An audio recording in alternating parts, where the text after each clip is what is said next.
Hello, welcome back for another great week. I am Sarah Karakayan. I am Annette Grant, and together we are. Thanks for visiting. You guys, I didn't know if she was going to join us. I was busy looking at a reel from our STR Share Sunday. I'm not going to lie. All right. Well, we're going to start this episode like we do each and every week, that is sharing one of you, our amazing listeners and viewers. Annette, who are we sharing this week? This week we are sharing at Happy Camper Chalet. And you know what? Just for fun, I'm going to try to pronounce where they're from. Saint Agatha de Monts, and everyone from Quebec can just help me out. I'm at least trying. I really botched that, but I apologize. They are celebrating the classic Canadian getaway. And what I want to talk about in this particular property, this is a takeaway from our live event that we just had. And one of our speakers, I'm going to give her a shout out, JL Napolsky, was talking about how large hotel chains, brands bring in the history of the brand to continue the legacy. And this is what Happy Camper Chalet has done a wonderful job of. They have black and white photos of from the chalet, and they show you what it used to look like back in the day. And I want to go through one of their reels, which is awesome. And what they do for nostalgia, they have a vintage radio, they have state park trail signs, they have a vintage record player, thrifted ranger hat, thrifted tennis rackets, 1970s office lamp. They have their grandma's binoculars from the 1960s. So cute. So they've really just tried to weave in the history. They've updated some things, but kept that classic nostalgia there for people that are going to get away in the mountains. And I just love that they've done that. So that was one of the takeaways from our event is how can you tie in any history? It doesn't just have to be, hundreds of years ago. It can just be decades ago. And you can just tie in the history of the city that you're in too, if the property perhaps doesn't have that much history. But take a look at it, see what you can find, talk to the previous owners, and well done, Happy Camper Chalet. Check them out, give them some love, and don't forget to use our hashtag STR Share Sunday. And Sarah, speaking of our live event, because we're still going to talk about it until we have our next one, we have a lovely guest today who happened to be kind enough to travel to Las Vegas, step on our stage, and educate every single one that was there. And of course, he is our most frequent repeat guest because the topic is the most important. So listeners, you know cap who this rates, is. Beyond ADR, beyond where you Cash get your flow pillows. Justin design. Ford and safety is the most important conversation we can ever have on this podcast, which is why we welcome him back again and again. He is he's an international safety expert. He goes all over the world talking about how to keep our assets safe, how to keep our guests safe. Justin, welcome back to the show. Hey, welcome back. And you know, I hear it from you too, Sarah. We still all have Las Vegas voice. No, Annette was like, can we record tomorrow with your voice like that? And I was like, you know what? We've always been authentic with our listeners. So yeah, I was in Vegas for a week and this is what happens. And it was not due to partying. It was just from working very hard. Networking with all the vacation rental management peeps that were in town. But Justin, we have an important topic today. And a world premiere topic, you said. Yes. I don't know that anybody's ever done this before. This is going to be really exciting. We're going to talk about holiday safety. And I'm super excited because even if you don't have a rental property, which you're thinking, or maybe you're thinking about getting one, this applies to everybody. There's going to be so much for everyone to think about here. So this is going to be awesome. Like I never put cones on the roof for Santa Claus. So I got to figure out how to make it safer for Santa Claus to land on the roof and come down the chimney. Something's going to tell me that Justin does not approve of that. So Justin, kick us off. No. So what are you seeing short-term rental hosts do for the holidays? And how can they be more safe as they welcome the holidays into their rentals? What is holiday safety? What is holiday safety? There's Easy so on much the going on. Easy on the eggnog. We're going to get into that. Okay. It's crazy because there's so many different aspects to cover on this. And we'll just start off with the big, strong gloom and doom that 50% of all deaths and fires in rental properties occur between Thanksgiving and Christmas. I mean, that's horrible. That 1 month that 1 month time period roughly between Thanksgiving and Christmas is the deadliest time of year in a short-term rental. So if that isn't enough to wake you up and make you want to tune in to find out how that's happening or why it's happening, then I don't know where we go from there. Wow. All right, but tell us why. Obviously, Yeah, there's so higher occupancy, so that can lend to it. There is. And I think, one of the things to consider is everyone's upping their game now. I was just looking online and, we're recording this right around Halloween and people are decorating and trying to make their Airbnb the scariest possible Airbnb. And I'm like seeing windows blocked with decorations and I'm just going, oh my gosh. But the same thing is happening now, especially for Thanksgiving and Christmas. People more than ever want to rent a vacation home for Thanksgiving or Christmas to gather all the family together. Let's get as many people together. And, we look back in the history, there's been a couple of big notable events just in the past couple of years. Jimmy Kimmel, he posted when he rented a vacation home that he had trouble with the gas grill. And if you look, he's got pictures of his face is all singed. He burned all the hair off because he couldn't, his beard and his eyebrows, because he couldn't figure out how to light the gas grill. And of course, the famous Anna Faris carbon monoxide scare when she rented a Lake Tahoe Airbnb during Thanksgiving in 2019, and several of the people in her family were rushed to the hospital with carbon monoxide poisoning. So just even on these notable events that have been out there, it hasn't been a good time of year when it comes to safety. Okay, well, tell us how we can prevent issues from happening in our rentals during this time. Exactly. So let's cover the deadliest one, and that is fire. Number one cause for fire in a short-term rental is in the kitchen, and unattended cooking, unattended appliances in the kitchen on Thanksgiving and at Christmas is the number one cause for a fire. And it's really interesting to take a look and find that all of the time these unattended cooking fires are happening really relates also around alcohol use. And what happens at the holidays? Well, everybody's having a couple of drinks here and there, and they're just not paying attention. So really, really important. And I've got some stuff, and we're going to share this so that all your listeners can download this afterwards. I actually have a recommended email or communication you send to your guests before they come stay with you, as well as kind of a customizable safety notice that they can put to draw attention to this, on their kitchen counter or something like that, that says, hey, this is a busy time of year for accidents, and here's some ways that you can prevent them. So we just share this stat with our guests. So we tell them this is the most likely time where accidents can happen. So we want to help you, help us keep you and the property safe, blah, blah, blah, blah, blah. Exactly. Basically something to the effect that, hey, kitchen fires, the number one cause of fires at rentals like ours during the holidays.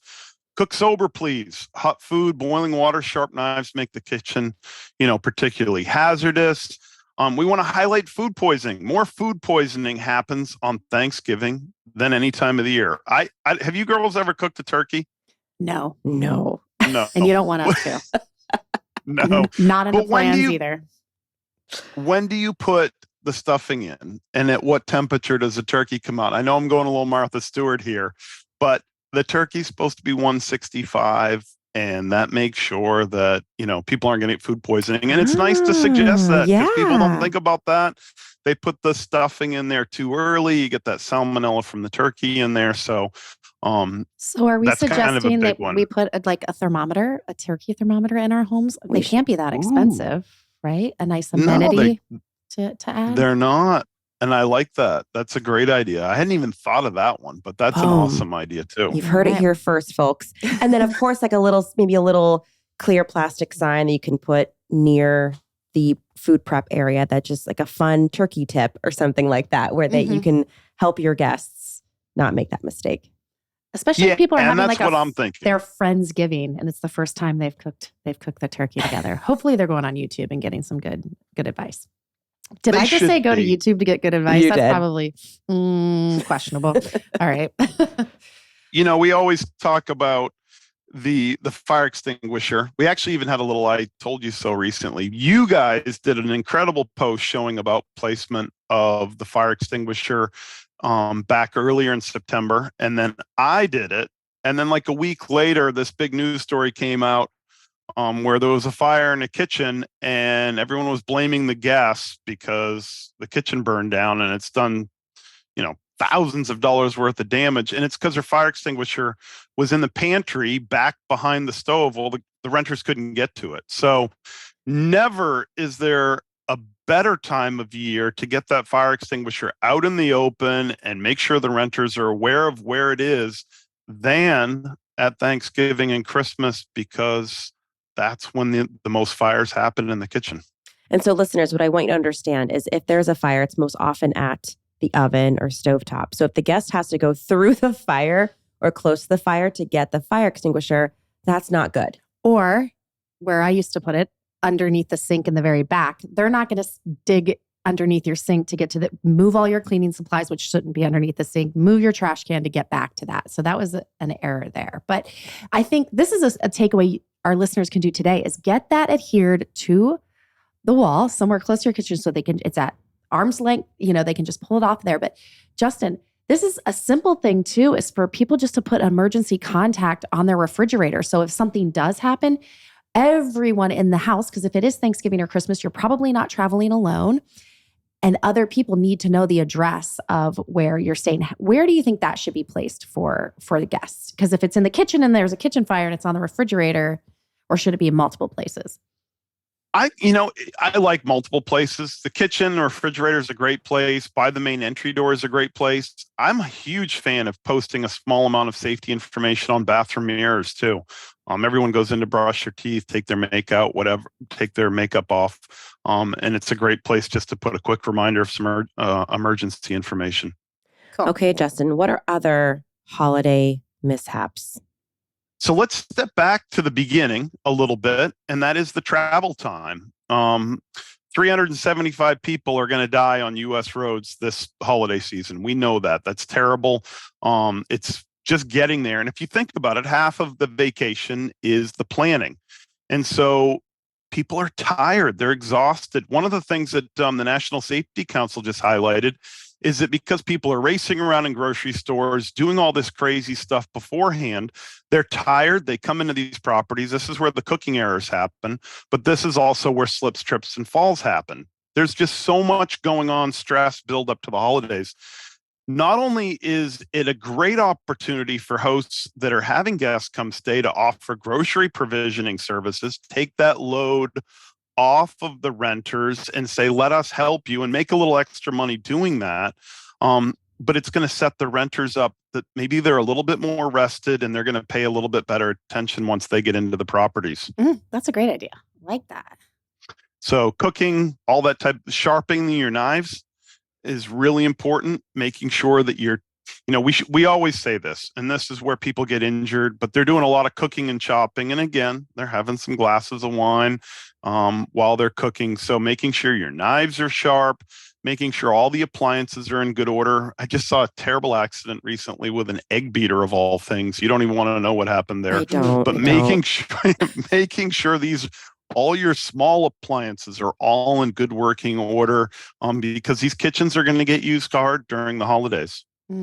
Justin, how do you feel about candles? I know how you feel about them, but let's talk about them real quick. Because I feel like now's a great time for hosts who aren't aware of the dangers around candles to bring them out. That still have them because they love the ambiance. Yes. Yeah. And, I actually would recommend putting that, even in that welcome letter that we were talking about as you're preparing and thinking about the holidays, just basically saying, hey, look, we don't provide flame burning candles in our rental. Please don't bring any. You've got to use the LED candles only. It's just, there's too much hazard there. Even the National Candle Makers Association has said, do not leave candles unattended. And So it's really important to understand that you can't trust that your renters aren't going to do that. And since you can't do that, get them out of the property and switch to LED only. There's so many different choices now with LED. You can do all these different colors. If it's for Hanukkah, you can do the LED candles and all, on the menorah and all that stuff. So it's really just the best way to go now. Okay, what about the fireplace? Because that's going to get heavy use. I know we talk about the fireplace a lot, but what's something that people can do today before guests start checking in for the holidays? Well, it's really important to make sure you're getting your fireplaces checked and clean. If you haven't done that already for the winter season and you're in an area where that is, it like as soon as this podcast is over, you need to call and schedule a service appointment. And if you have not had your gas fireplace serviced in the past year, that needs to happen. That's what happened with the Anna Ferris accident. There was a malfunctioning gas fireplace. It hadn't been serviced in 3 years. And sure enough, there was carbon monoxide leaking at 6 times the recommended amount into the rental property on, ruining their Thanksgiving holiday. Justin, do our listeners, do they call a plumbing company to do that? Or who's the person to call to get those checked? Yeah, so if you have a gas fireplace, there's several companies in your market that will definitely do that. You want to call, it's best to try and call maybe the company that installed it to begin with. It's always good to have them keep coming back. And if you can't find that, then definitely call your gas provider. Exactly, Okay. and see who they recommend to come in and do it. But there's a lot of different components inside of those gas fireplaces that can fail and cause an issue. And so it's really you got to get those checked on an annual basis. Justin, this is one thing when Sarah and I have been with you going through a home before that blew my mind because I didn't know this was possible. There's probably going to be a lot of people in these homes. The water might get a little colder faster because there's a lot of people using the water. And, maybe there's someone in the home that thinks they can tamper with the heat, the hot water tank and help everybody with this hot water. Talk to us. You blew my mind. I didn't know people could mess with that and it could be dangerous. Yeah. Can you talk to us about that and how we could protect ourselves? Yeah. So typically, let's say, for an example, you're building a 3-bedroom home and that's a residential home and that's where you're planning to live with you and your wife and your 3 kids, whatever. You're supposed to have 67 gallons of hot water based on 6 people using it. And then after that, you're supposed to have 10 gallons of hot water for each person. And one of the things we see so often happening in these short-term rentals is they'll take a 3 or 4 bedroom home and they'll figure out a way to put 12 people in there by adding bunk beds and doing all kinds of crazy things. Well, 67 gallons of hot water isn't enough. And so what they do to overcompensate for that is they turn the temperature up on the hot water. And I'm going into rental properties all the time now where I'm seeing water temperatures at 135 or 140. And that puts your finger under 135 degree water and you can't even hold it there for 3 seconds. And so it's crazy to think that these kids are in there and they're getting 3rd degree burns because they're underneath the shower and their little brother or somebody turns it or they bump it all the way to hot for a second and they freeze. Not freeze cold, but freeze in position and suddenly they're getting burned and screaming. So really, really important to make sure the domestic hot water in your rental is at 125 or less. And if you've decided to go over 6 people in your rental property, make sure you've got storage tanks, hot water storage tanks that are able to supply for that many people. And you can Google this as well. It lists how many gallons of hot water you should have based on your occupancy. For those people who want to bring Christmas trees into their rentals, let's talk about the big one. Let's talk about foliage and Christmas trees. Now, here's something that's crazy. I would have never thought about this, but 2.6 million people fell last year while using unstable chairs or stools putting up Christmas decorations. It's crazy. I watch people get up. Even when I was at your event in Las Vegas, we had people trying to stand up on chairs for a picture. I was like, no, chairs should never be stood Not up at our on. event. That would never happen. You have got to use a step ladder. Do not try and put decorations up. Think about that. 2.5 million people are going to get hurt just decorating. But when it comes to Christmas trees and different things like that, there's a lot of different concerns with live things. First off, live holiday trees should never be in a short-term rental. You can't count on the renters to water them. And you got to make sure that if you are installing a tree at all, that it's also labeled as fire resistant.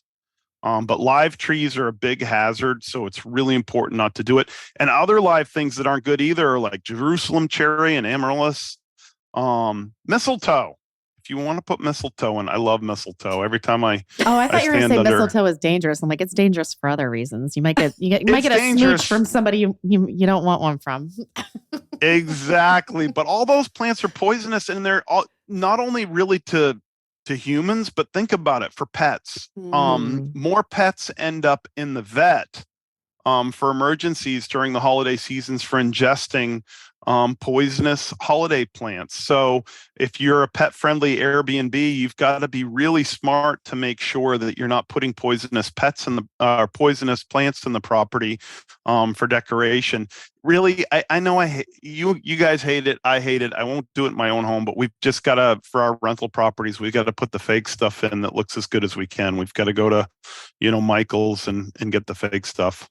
I'm here for the fake stuff. For sure. Because it isn't a live tree. If it's not watered, it becomes extremely flammable, correct? Once it dries out. Okay. Exactly. And you add to that lights. A lot of people think today's lights are safer. They're not. They're mass produced in so many different ways. Mm-hmm. And I was at a vacation rental in North Carolina last year that they decorated for Christmas, and they actually had a fire fortunately it was a fake tree, and it was the type of tree that was fire resistant, but there was still an issue in there. And it was just because there were so many different lights. Too many were plugged into one socket. And someone had used like a stapler to staple it part of the way before it got to the tree. They thought it would keep it out of the way from the renters. It ended up shorting out and catching on fire. So there's a lot of different ways for these trees to catch on fire. We don't need to help people by using live ones. Well, so Justin, and I don't know if our listeners know this. Justin, can you tell them how many homes you used to manage, vacation rentals you used to manage?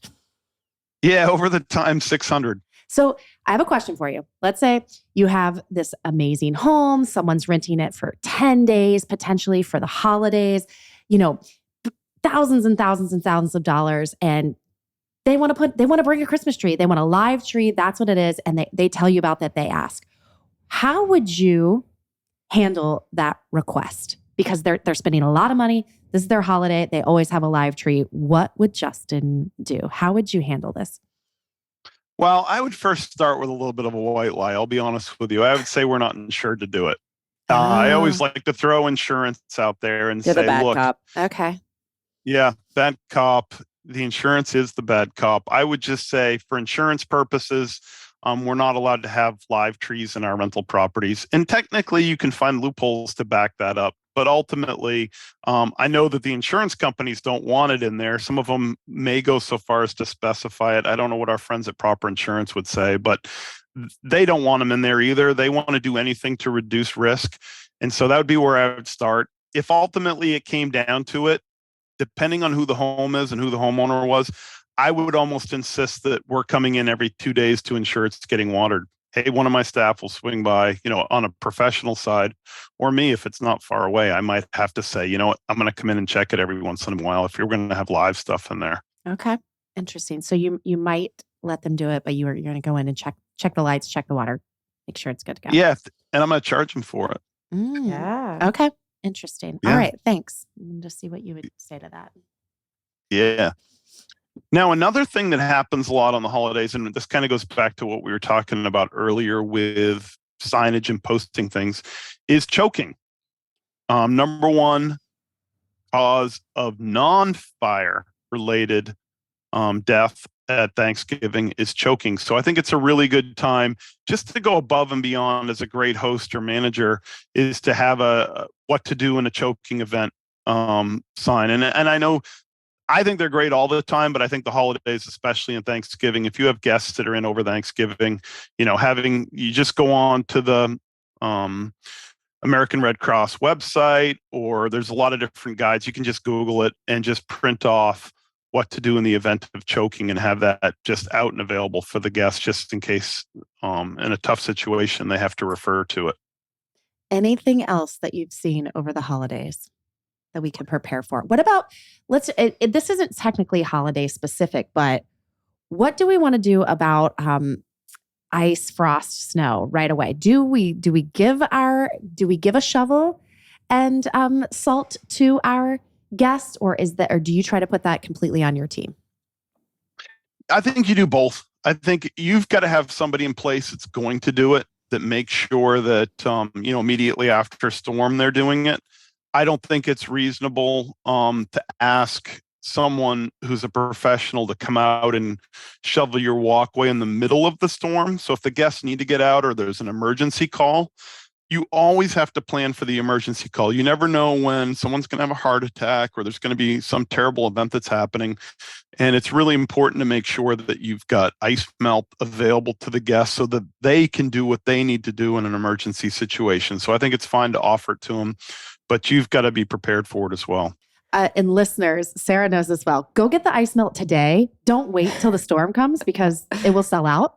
So this is also your warning. Just get this stuff prepared now, so it's already there before the storm. Friendly stuff, and we put it in a cute little bin that's not going to rust outside, and we label it ice so the guest knows. We always have a shovel in it, but a scooper. Scooper. Justin, we do both. We do ourselves. We also arm the guest with the tool that they might need to make it however salty, I guess they want to make it. But seriously, I remember last year Sarah and I were in Pennsylvania and we were like picking up ice melt from any state we could just to stock it.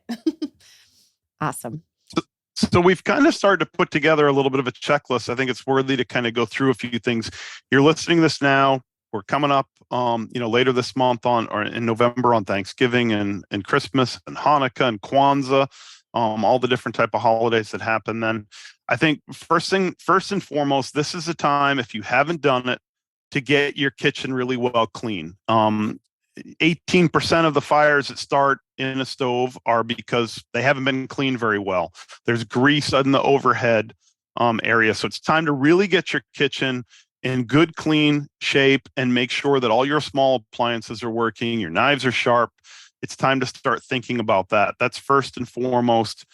Number two is getting the right supplies to put in your property. If you're deciding to put in Christmas decorations and you want to put lights, if the lights are all twisted and old and whatever, it's time to get some new ones. Outdoor lights outside, indoor lights inside. You want to make sure that they're not, you're reading the instructions, how they get plugged in. Not too many can be plugged into the same socket. And they make great ways to hang these now. You don't have to use staples or nails or tacks to put them up. You've got to use the right type of hangers that are safe so they don't catch on fire. So just kind of getting started thinking about things. And then you're going to move into, guest communication, get them thinking about the holidays, excited that, they're coming, they've chosen your house. I mean, imagine this. People are choosing your rental property to come spend one of the most important family gathering times of the year. And get them excited about it and let them know that you're here to support them and make sure that they have a safe stay in your property. Love that, Justin. All right. That we're prepared now. I think everybody's got a lot of work to do. Yeah. they've got some work to do. This is just such a great time of year to do it. You're going to create great memories. The last thing you want to do is have those memories ruined because you didn't take that. And I'm not saying go overboard. I'm not saying go nuts and print off 5 things and send them 20 emails. You've got to just subtly do it. Get that word into their head of safety. The biggest one of all, and this is something that I know is controversial. We go back and forth. It's alcohol.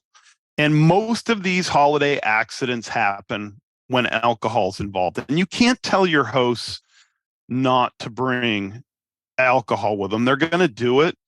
But I really think don't get into offering them a bottle of wine for the holidays. Let them bring it on their own. Give them some Oreo cookies. Give them a first aid kit. But the last thing you want to do is start them off. There's too much risk involved with that. You don't know if the kids are going to get into it. Oh, I like that tip. Or if they there's already brought liability all there. their own, they don't need that second or third bottle when they're like, oh, you know what? We've had our two. We'll go ahead and use this one from the host. I really like that. No tip. need to encourage them. No need to get them started. And I think that there's some increased, risk with that. I know that a lot of the insurance companies now have something that's really important that you need to consider and be aware of, and it's called the off-premise liability. We've talked about that before in the past, but are you covered if guests get drunk during the holidays and leave your property and something terrible happens? There's no difference between your house and a bar if you started them off on the first bottle of wine and an accident happens. It's always a good time to call your insurance company and make sure that you understand what your policy is. Justin, before we let you go, talk to us very quickly about the Breezeway safety check that our listeners can do before we get into the holidays. They can really go through their property and make sure they're all set. Exactly. It's really important to do the safety program we have. When you sign up for the safety program, it's free, first and foremost. And it's really exciting because what this is, and I'll be right up front, this is a sales demo too. You get to look at the Breezeway software platform at the same time. You don't have to use it, but if you decide you want to use it and see that it's really cool, you've done that using it for the safety checklist. So when you sign up, we give you a checklist. And in fact, you two ladies are included in a nice little 3-minute video that walks people through the property to show them exactly what they need to do to be safety reviewed by Breezeway. It's super easy. You just do the things that we tell you to do. And then once you're done, you put it into the inspection software at Breezeway, which is, again, accessible for free. And then you get a beautiful report that you can print off and you can share it with your guests. We're seeing a lot of people now share that report with the guests. It's making a difference in bookings for them. Who would have known safety was a sales tool? That was never my intention, but it's working out amazing. And so you can proudly display that you have gone through this safety review. And this safety review is better than what your local authorities are doing. And I'm not discounting what local authorities are doing, but they're focused on the 3%. They're focused on the fires. And, I was a firefighter for 15 years. I never was taught about slips, trips, and falls, or furniture tip over hazards, or sharpening knives, all those different things that you should do. So we're kind of going above and beyond to help you cover all the things that really could be a bigger pain in your butt to deal with if you don't address them than what the local fire chief or code enforcement officer is concerned about. You can do all the things. You can do your local, you can do the Breezeway. I did the Breezeway safety check. Yep. It's not that it's easy, but it's not this big heavy lift. But my goodness, was it good just even for myself. I talk to Justin all the time, but to have this checklist and make sure my properties are dialed in. And then of course, if your insurance provider is proper, you do get a little discount for doing that. Oh, yeah. And I had a woman at your event offer to buy me dinner with the savings that she had. And let me tell you, it's not cheap in Vegas for dinner. I never took her up on it, but talk about little fun snippet. Sarah and I ordered 4 slices of pizza, cheese pizza, $38.97. So we didn't even blink, honestly. So you should have taken her up on that free dinner. But Justin, I probably should have. Thank you so much. We know that you are helping so many hosts and in turn saving so many lives and all these rentals, and plus just teaching us things that we can use in your own home. Everybody, double up. The stuff that Justin just gave us, don't stop at your rental. Bring that into your own home during the holidays too. I think that's what's so cool. What Justin offers us is not only safety for our rentals, but safety for our own homes. Because I know I learn every single time from Mr. Justin Ford. So thanks for being on again, Justin. We know we will have you back soon. All right, Justin. Absolutely. Any parting words? Thank you very much. All right. Just stand on a step ladder. Stand on a step ladder, not on a chair when you decorate. There we go. All right. And listen, STR Share Sunday, if your home doesn't look safe, Justin tells us. He's like, nope. You can't share that one, ladies. Yeah, we get scolded. So as long as you dial in your safety, you could be STR shared with us here at Thanks for Visiting. But my name is Sarah Karakayan. I'm Annette Grant, and together we are Thanks for visiting. We'll talk to you next time.